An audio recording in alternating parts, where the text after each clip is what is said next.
Bonjour à tous, c'est le docteur Walid Mekidem et aujourd'hui, on va parler d'un sujet qui franchement est pas très joyeux, qui fait un peu peur. Quand on parle de cancer, c'est jamais joyeux, c'est parfois effrayant. Et quand on parle de cancer du pancréas, ça l'est d'autant plus dans l'esprit des gens et à raison. Le cancer du pancréas est un cancer terrible et c'est vrai qu'il n'y a pas un bon pronostic. Et qui plus est, il faut savoir que le cancer du pancréas, eh bien, on estime que d'ici 2030 à peu près, ce sera la deuxième cause de mortalité par cancer dans le monde. Du coup, bon, je me suis dit que ça valait peut-être le coup de faire une vidéo sur les principaux symptômes.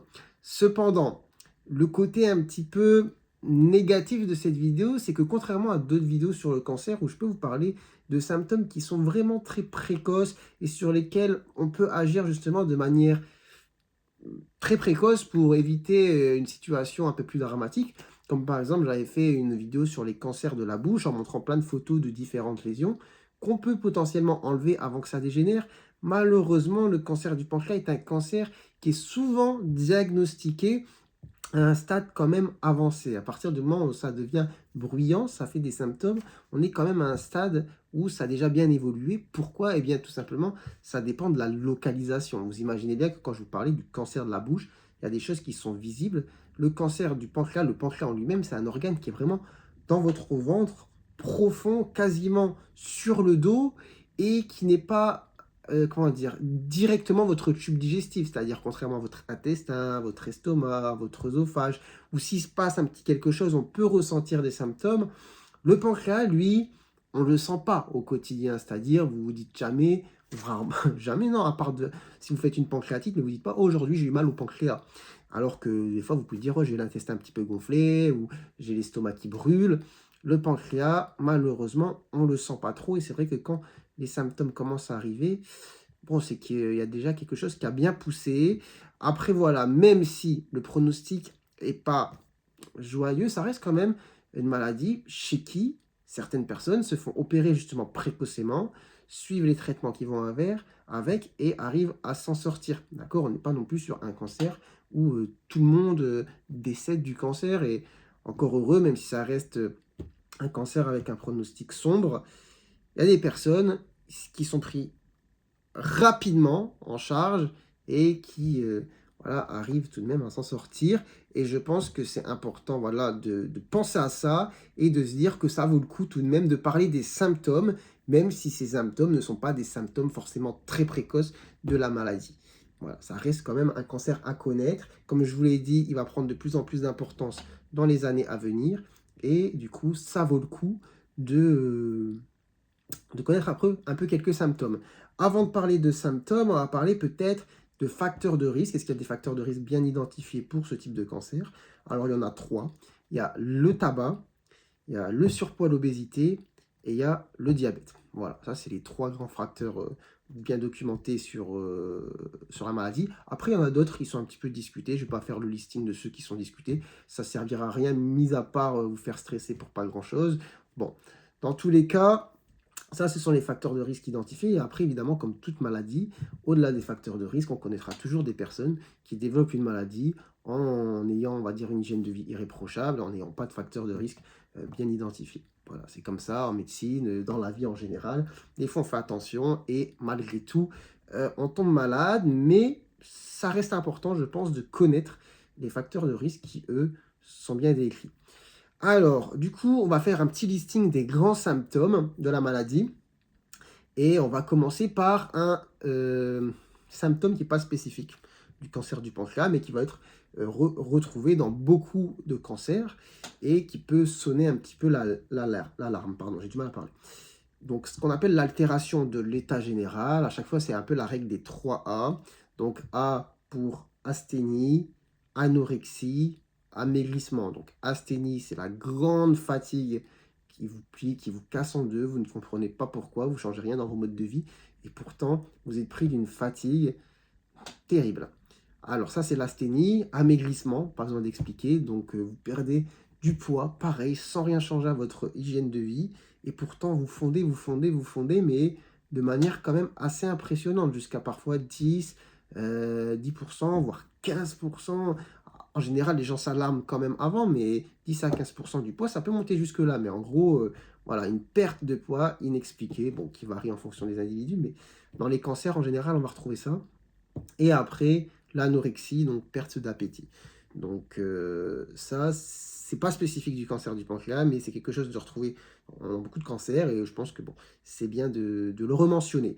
Donc, altération de l'état général, premier grand symptôme. Maintenant, deuxième symptôme qu'on va retrouver, qu'on peut retrouver, hein, parce que tout ce que je vais dire, c'est pas forcément tout le temps, mais c'est des choses évidemment qu'on peut retrouver, et d'autant plus si tout s'additionne, bon, on se dit, quand même. Donc, les douleurs. Douleurs au niveau du ventre, ou le pancréas il se situe au niveau de la zone de l'estomac, mais derrière. Donc, c'est vraiment ce qu'on appelle des douleurs épigastriques. Donc, vraiment là, dans le creux, vous voyez, on a la poitrine, on a l'os un petit peu dur. Juste en dessous, on a un trou, et quand on appuie dessus, c'est pas très agréable, ça fait un peu mal. Cette douleur, à ce niveau-là, profonde, qui peut vous donner du coup mal dans le dos, enfin, finalement, dans cette zone, une douleur qui n'est pas expliquée par votre régime alimentaire, qui n'est pas expliquée par une cause bien identifiée, hein, contrairement à des fois on a mal à l'estomac, ah, j'ai mangé ça, je suis pas bien, j'ai mal, mais je sais pourquoi. Après voilà, il ne faut pas non plus entrer dans une hypocondrie, c'est pas parce que vous avez mal là que vous avez un cancer du pancréas, surtout si vous avez l'habitude d'avoir mal et ce depuis très longtemps. Par contre, il faut toujours noter justement quelque chose qui dénote par rapport à d'habitude. Ça vous arrive jamais, ça fait quelques semaines, il y a une douleur à ce niveau-là qui radie derrière, qui est permanente, qui est présente même la nuit, qui n'est pas rythmée par les repas, etc. etc. Donc là, voilà, faut voir le médecin, il faut voir est-ce que c'est une cause gastrique. Même à noter que les douleurs épigastriques chez certaines personnes, ça peut être lié aussi à des problèmes de cœur, ça c'est aussi à savoir. Enfin bref, vous voyez, c'est pas non plus un bon indicateur. C'est pour ça que les douleurs, enfin les symptômes du cancer du pancréas, comme le cancer en lui-même, ils sont assez vicieux. Mais bon, ça reste quelque chose qu'on peut retrouver du coup dans le cancer du pancréas, douleurs épigastriques, nouvelles, irradiant dans le dos, permanentes ou fluctuantes, mais en tout cas bien présentes.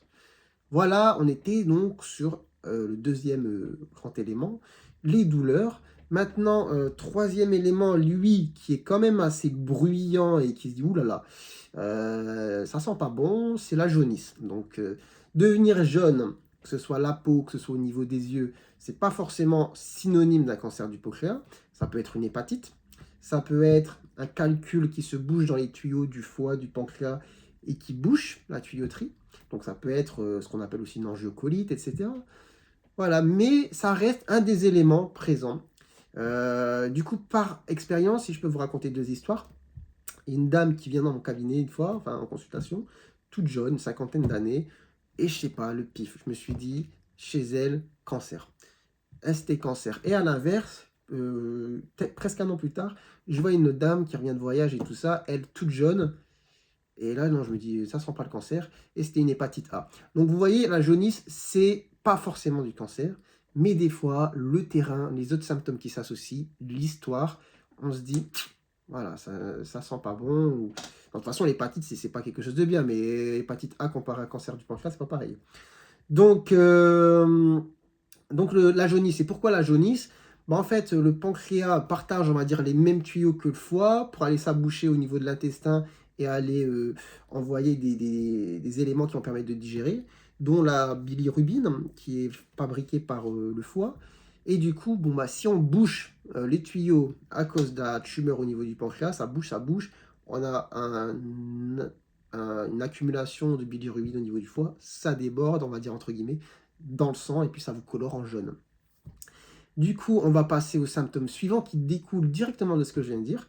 Si vous avez beaucoup de bilirubine qui va dans votre sang, vous allez finalement l'évacuer par où? Par les urines. Et du coup, vous allez avoir des urines très foncées, orange-marron. J'avais fait une vidéo sur justement les différentes couleurs des urines, qu'est-ce que ça peut signifier. Voilà, urine foncée, ça sent la bilirubine aussi, dans ce contexte en tout cas, dans les urines. Et donc, ça peut être à cause de ça. Et aussi, ce qu'il faut savoir, c'est que la bilirubine, une fois dans l'intestin, va colorer les selles en marron. Si vous n'avez plus de bilirubine dans l'intestin, vous avez des selles blanches. Donc, urine foncée, selles blanches, à ça vous associez la jaunisse. Ça sent pas bon. Mais ce sont des symptômes qu'on peut retrouver.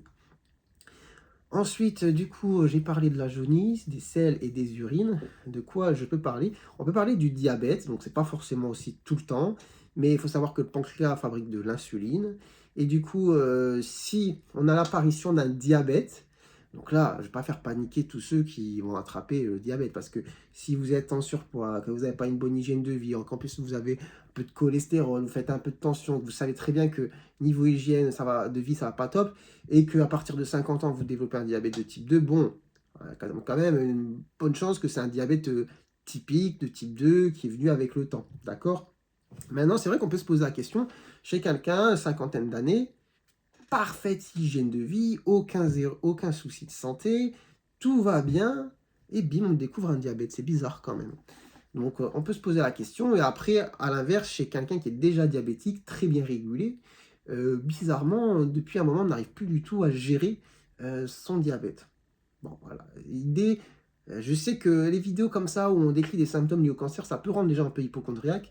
Retenez bien qu'il faut toujours mettre en contexte que j'ai dit plusieurs symptômes associés sur la durée, chez certaines personnes avec un terrain particulier. C'est ça la médecine, c'est pas, faut pas retenir un symptôme et devenir hypochondriaque parano. Dites-moi un petit peu en commentaire si voilà, je vous stresse, ou si vous pensez qu'après avoir vu ce genre de vidéo, vous allez paniquer et interpréter tous les symptômes de la vie comme des symptômes de cancer. C'est pas le but. Là, je vous mets vraiment un panel, et en général, dans une maladie, on a plusieurs choses qui s'entrecoupent, vous voyez.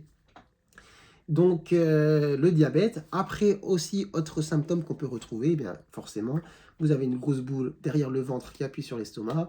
Bon, vous pouvez avoir des nausées, vomissements, voilà, troubles digestifs liés justement directement à un cancer qui est dit digestif.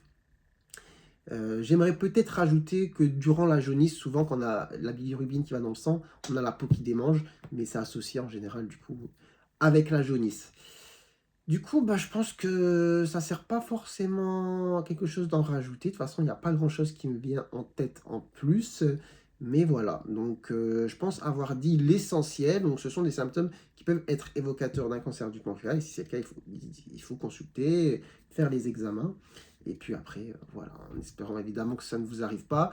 Mais comme toute maladie, même si les maladies font peur, que certaines sont même effrayantes, je pense que quand même, ce qui est important, c'est aussi d'avoir ces petites armes, entre guillemets, et les petites armes, bah, de toute façon, c'est écrit là, hein, la plus puissante des armes, euh, c'est bah, l'éducation, hein, finalement, le savoir. Hein. Plus on en sait, mieux on est armé parfois pour certaines choses, même si c'est pas tout le temps ce qui va nous sauver à 100%, mais c'est toujours mieux que de ne rien savoir. Surtout qu'en plus de ça, ça peut vous concerner, mais ça peut en concerner d'autres. Et si un jour, voilà, des choses qui tiltent dans votre esprit et que vous dites à quelqu'un, ce serait bien que tu consultes et tout, bah franchement, c'est nickel, c'est super. Enfin bref, j'espère que vous aurez appris des choses. N'hésitez pas à commenter la vidéo. N'hésitez pas aussi à vous abonner si vous aimez ce genre de contenu. Et puis moi, j'ai juste à vous souhaiter bonne santé. Prenez soin de vous, prenez soin de votre santé.